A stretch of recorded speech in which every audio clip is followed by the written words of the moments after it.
美国12月17日周三，在医疗保险费用即将于全美各地调涨的敏感时刻，众议院议长强生总算在党内分歧极深的情况下，勉强替共和党拿下一场关键胜利。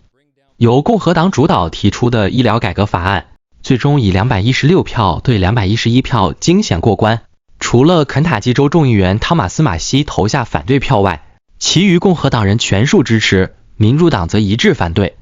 对强生议长而言，这不只是一次立法成果，更是一场政治上的硬仗。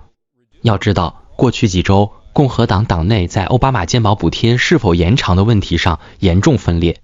就在法案表决前几个小时，4名较温和的共和党众议员更是直接选择与民主党联手签署所谓的强制出院请愿书 （discharge petition）， 试图绕过党团领导层，强行推动延长补贴3年的投票。这种程序在美国国会并不常见，必须取得过半议员支持，才能逼迫议场对特定法案表决，等于直接挑战议长的掌控权。这几位共和党人也坦言，这并非他们的首选，但在议长已明确表态年底前不会单独表决延长补贴的情况下，他们自认别无选择。然而，共和党主流的看法依旧十分清楚，如果没有结构性改革，就不该继续无止境的撒钱。德州众议员、共和党研究委员会主席奥古斯特·普弗勒 （August Fogler） 就直言，奥巴马健保15年来彻底失败，不但让家庭背负高额保费，还助长诈骗行为，最终得利的却是保险公司本身。他形容这次通过的法案只是踏出正确方向的第一步，但至少是务实，有机会真正成为法律的改革方案。而根据共和党领导层的说法，这项名为为所有美国人降低医疗保费法案的立法，主打为所有美国人降低医疗保费，平均可让保费下降约 11%。 具体而言，该法案首先是把协会型健康保险计划正式入法，让小企业与自雇人士能够像大企业一样，通过集体购买保险来提高谈判筹码，降低保费。这对中小企业林立的美国经济结构而言，被视为一项关键调整。此外，共和党也规划自2027年起拨款，用于成本分摊减免。这项机制主要是降低个人保险市场中民众自付额、共付额等实际就医支出。党团幕僚估算，相关措施可让保费再下降约 12%。 法案同时强化对药品福利管理公司 PBM 的透明度要求，逼迫这些介于药厂与保险公司之间的中介单位更清楚交代成本与抽成方式。对此，无党派的国会预算办公室 CDO 就评估指出，若法案生效，未来10年可为联邦政府减少约356亿美元的财政赤字，同时整体基准保费平均降低 11%。 虽然保险覆盖人口在2027年至2035年间每年平均会减少约10万人，但在财政纪律与市场价格修正之间，共和党显然选择了一条更为平衡的道路。至于法案是否能在参议院闯关成功，目前仍充满变数。参议院共和党上周同样否决了民主党延长补贴的方案，自己的版本也未能推进，显示医疗改革依旧是华府最棘手的战场之一。不过，至少在众议院这一役，共和党已成功把焦点从补贴到期的恐慌拉回如何真正压低医疗成本。Well, good evening, everybody. This is a big night in the House. The Republican Party just delivered on our promises once again. We passed a big and important health care bill that will bring down the cost of health care. The Lower Premiums for All Americans Act does exactly what the title suggests. It will reduce premiums for all Americans by, on average, at least 11% overall. And that's just the beginning. There will be much more to come. More ideas in the first part of next year to bring down the cost of health care. And what the bill did in addition to that tonight is it increases the quality of care, the access to care. It gives persons more options, more flexibility in their health care, and also it adds transparency. We had the PBM, Pharmacy Benefit Manager transparency piece to it as well. Now contrast that with the Democrats' COVID-era subsidy that they wanted to extend. That would only impact 7% of Americans. The bill we just passed impacts 100% of Americans. Their version would impact 7% of Americans, and it would cost taxpayers $350 billion. That is not the way to reduce the cost of health care. The Democrats do not want a solution they just demonstrated, because they voted against this bill. They want an issue for the election. It is based on a false narrative. The Democrats broke America's health care system. When they gave us the ACA, the Unaffordable Care Act, 15 years ago, they promised that premiums would come down, that access would increase, and quality of health care would increase. None of that happened because it's a flawed system. Their response right now is to subsidize and continue to shovel taxpayer dollars onto a broken system. We say enough is enough. The Republican Party is the party that is bringing the ideas forward to fix this crisis and fix this problem for everyone. It is a serious problem. We took a big step tonight to do that. We hope that this gets signed into law quickly because it will have the desired effect. We hope the Senate can get this done in short order. We'll be back in January to do much more of this, more policies, more ideas ahead, policy changes to fix the broken healthcare system again that was broken by the Democrats. So I'm glad the Republicans stood together tonight. Big night for us. We'll have another day on the legislative floor tomorrow, and then we will probably wind up the year. So I wanted you to have that update. So will you let the subsidies expire? You're prepared to let the House go home and let the subsidies expire? They got a sufficient number of signatures on a discharge petition for that subsidy, which is not good policy, as I've just explained. But it's inevitable that it comes to the floor for consideration. I think the 7 legislative days have to toll. That's the rule. There's no way around that. And so it would be on the floor that first week of January when we return. And we said it's not possible to do so. The discharge petition has a rule that cannot be broken. 7 legislative days must expire before it's considered on the floor. They could go by way of a rule to bring it to the floor in regular order, but that rule is not going to pass because, again, it's terrible policy, and that's what the Republican Party understands. And I think the American people understand when they get past the false narrative that the Democrats have tried to create. Chuck Schumer and Hakeem Jeffries and the other Democrats are going to try to say, by some stretch of the imagination, that the Republicans are responsible for the failed healthcare system, when the Republicans have not voted for that system for 15 years. This is the Democrats' creation. We have to fix it, and that's what we've begun to do now, and we'll continue to do in the new year. But on the discharge petition, does this act of defiance from 4 of your own members who said this is a critical issue change your mind? It's not an act of defiance. I understand what they're doing. I understand that every member has a different district with different dynamics and different demographics. And some of them felt like it was a really important thing to have a vote on the floor. I tried very hard, and they will all tell you that. I tried very hard over the last several weeks and even through the weekend and as late as yesterday, trying to engineer a way for them to have a vote on the floor so they could show that priority. But it was not to be. You've heard all the machinations of how it came about. There's no ill will here. This is not a challenge to the Speaker's leadership. They're using the rules. Here's the reality, everybody. We have a small majority. We have a razor-thin majority, a record small majority. And so things operate differently when you have a small majority. In the old days, a discharge petition would never be used by the majority party or anybody in it because the Speaker had a long stick that he would administer punishment for that. Okay, I don't have that because we have a small margin. So I love all these guys and ladies that I work with. I understand what their concerns are. We talked about it at length. I was in those rooms with them, and we had, as we say in the Deep South, you hear me say all the time, some intense fellowship, but it's all good. Everybody's in good spirits now, and everybody understands what's happening. I don't know if you just saw that on the floor. There's great collegiality and partnership and friendship on the floor, and that continues. Did you mishandle this issue? I don't know. Some of your Republican colleagues believe you did. Well, I think 2 of them said as much, but I think if you talk to everybody across the conference, they'll say, I'm not sure how it could have been handled any differently or any better. It's a very delicate situation. Let's look at the reality. Healthcare is a very complicated issue. Healthcare and immigration are probably the 2 most complicated areas of public policy. It's very difficult to get unanimous consent on a solution. We effectively have to have that unanimity. Think of it. It's a very, very difficult thing, a very big challenge, and people get sometimes excited and emotional about these things because the stakes are very high for their constituents, mine as well, all of our constituents. What I'm promising to you all is that we will continue to do what we did tonight, and that is lower the premiums for everybody, all Americans.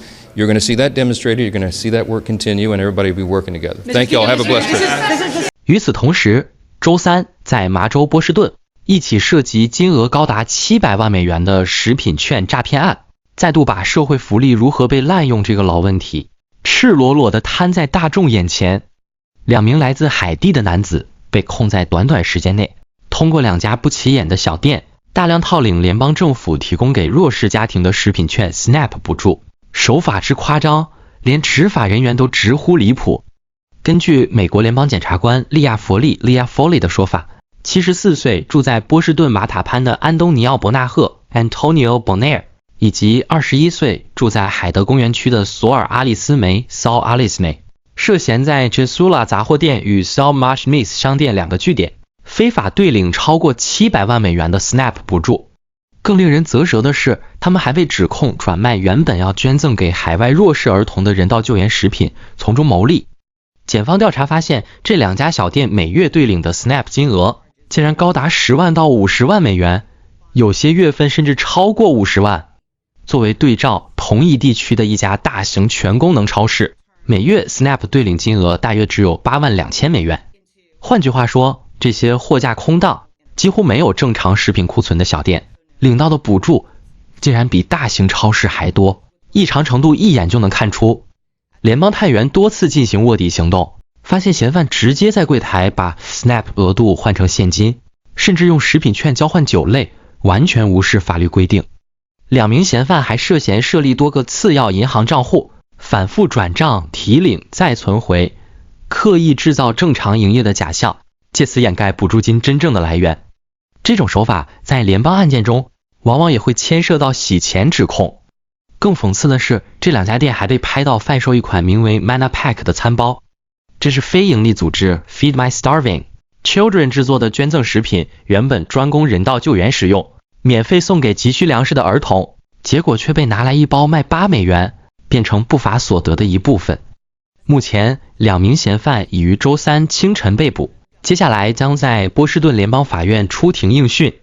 若罪名成立，每人最高可面临5年有期徒刑、3年假释监督以及25万美元罚款。对纳税人来说，这样的判决不只是惩罚个人，更是对整个制度的一次警示。近来，川普政府要求各州提供 SNAP 受益者的个人资料，包括社会安全号码、出生日期与移民身份，目的正是要全面清查诈骗。批评者常把这种做法形容为冷血或针对弱势，但从这类案件来看，福利制度若缺乏基本的身份与资料核实，真正受害的反而是那些本来就守法，却因此被拖累名声的低收入家庭。可以说，这起700万美元的诈骗案再次证明，强化查核、提高透明度，并不是对弱势开刀，而是确保资源真的用在需要的人身上。川普政府强调依法行政打击诈骗的做法，表面上看似强硬，实际上却是在替纳税人与真正的受助者守住底线。毕竟，当制度被滥用到这种程度，继续视而不见才是对社会最不负责任的选择。 Good afternoon. Today we are announcing federal charges against 2 men, Antonio Bonner and Saul Elisme, for large-scale SNAP benefit trafficking, a scheme that turned a program designed to feed families into a multi-million-dollar criminal enterprise. SNAP benefits are also known as food stamps. The defendants are charged with 1 count of food stamp fraud. As alleged in the charging documents, these men abused one of the government's most critical safety net programs for their own financial gain. This is taxpayer money meant to keep people from going hungry. These defendants decided to take it for themselves. These defendants exchanged SNAP benefits for cash, which they pocketed. Bonner, a naturalized U.S. citizen from Haiti, owned the Jesuela Variety Store. Elisme, a lawful permanent resident also from Haiti, owned the Saul Mache Mixe store. These 2 businesses were co-located within a single storefront in Boston. To be certain, these were not supermarkets. They were not full-service groceries. It would be a huge stretch to even call them convenience stores. In fact, the only thing convenient about these stores was how easy it was to commit SNAP benefit fraud. To put this in perspective, the Jesuela Variety Store is less than 150 square feet in size, smaller than some bathrooms. The Saul Mache Mixe store was approximately 500 square feet in space. By contrast, a supermarket can be 20,000 to 60,000 square feet in size, have a dozen or more registers, and employ numerous employees. Both the Disuela Variety and Sao Mache Mixe stores had one register, no carriages, no hand baskets, and very little food for sale. One legitimate supermarket in the same area as these stores redeems approximately $80,000 in SNAP benefits per month. Over the last 20 months, the Disuela Variety store was redeeming between 3 and 6 times that amount monthly, with nowhere near the space, inventory, customers, or infrastructure to support it. The Sao Mache Mixe store redeemed over $120,000 in SNAP benefits in the last 6 months. Simply put, there is no plausible way SNAP-eligible food could have been purchased from these stores for this long. Yet, these two stores are alleged to have illicitly trafficked nearly $7 million in SNAP benefits. The fraud was shocking and glaring. Investigators found that both stores had exceptionally large and highly anomalous SNAP redemption volumes, far beyond what is remotely possible for businesses of their size, type, and location. Since March of 2024, the Disuela Variety Store had monthly SNAP redemptions that consistently exceeded $100,000. In the previous 20 months, the monthly SNAP redemptions were between $200,000 and $300,000 a month. In one of those months, the redemptions exceeded $500,000. Investigators' suspicions of fraudulent activity were confirmed on the ground.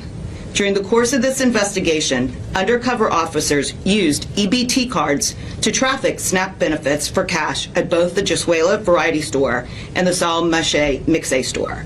The defendants themselves were working the cash registers, and both exchanged SNAP benefits for cash with the undercover officers.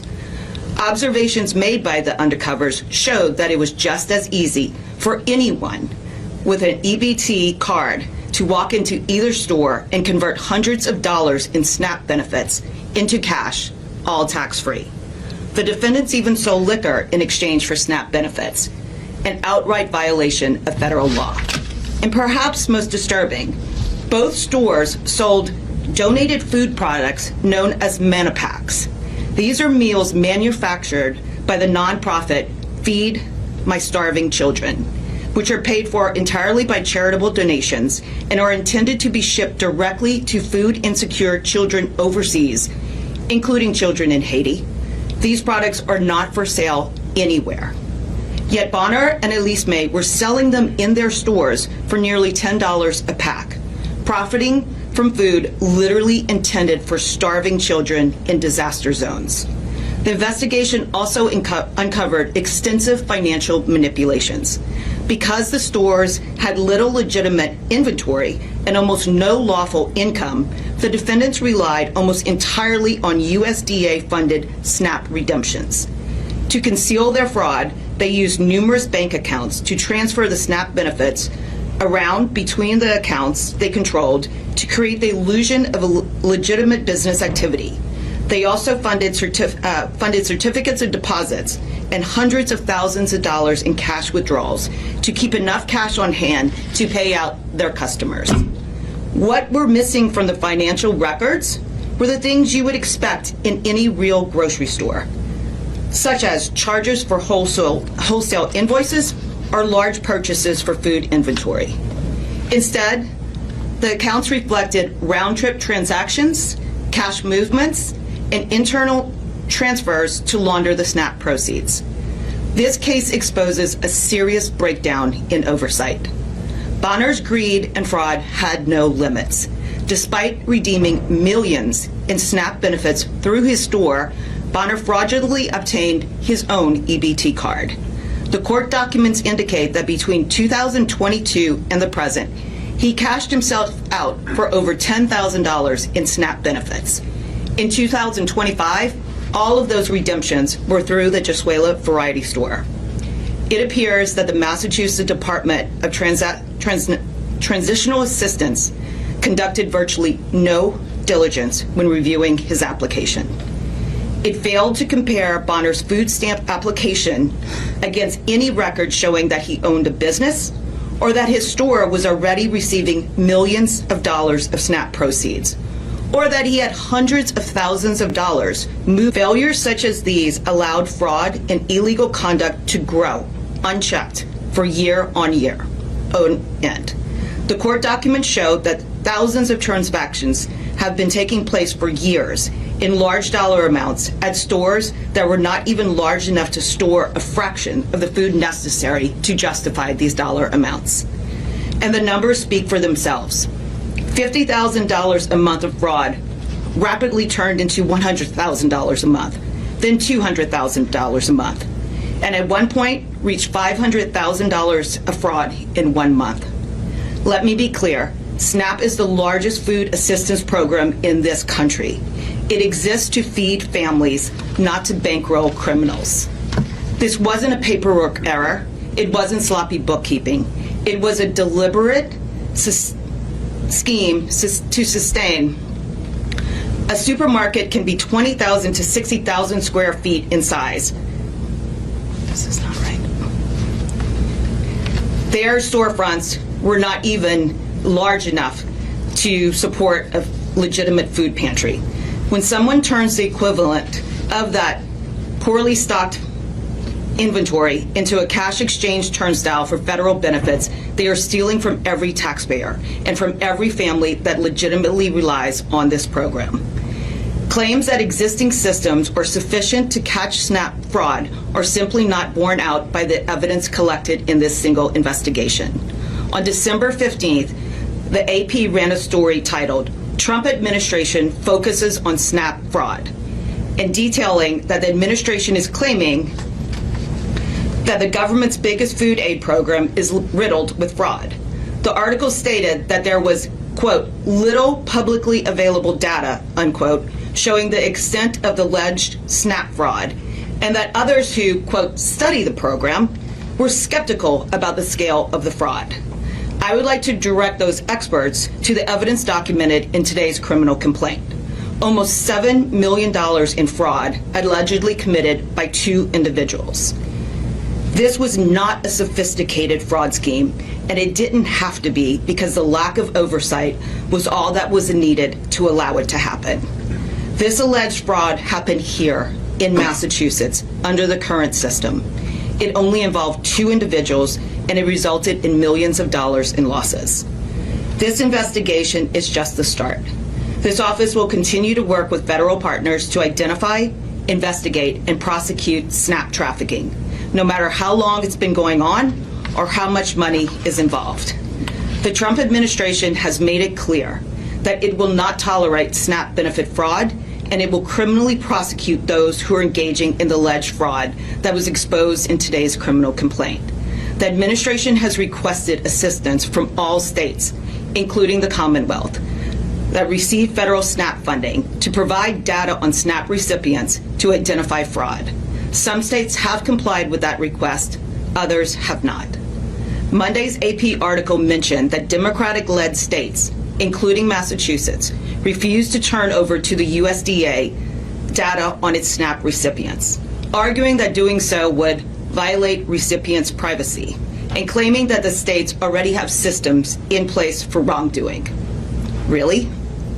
There is no privacy right that protects your fraudulent criminal behavior. Public assistance programs are a lifeline. We will not allow them to be treated as a criminal revenue stream. I urge all states to join in the fight to make sure these programs are protected and that the criminals who steal from them are prosecuted. Thank you.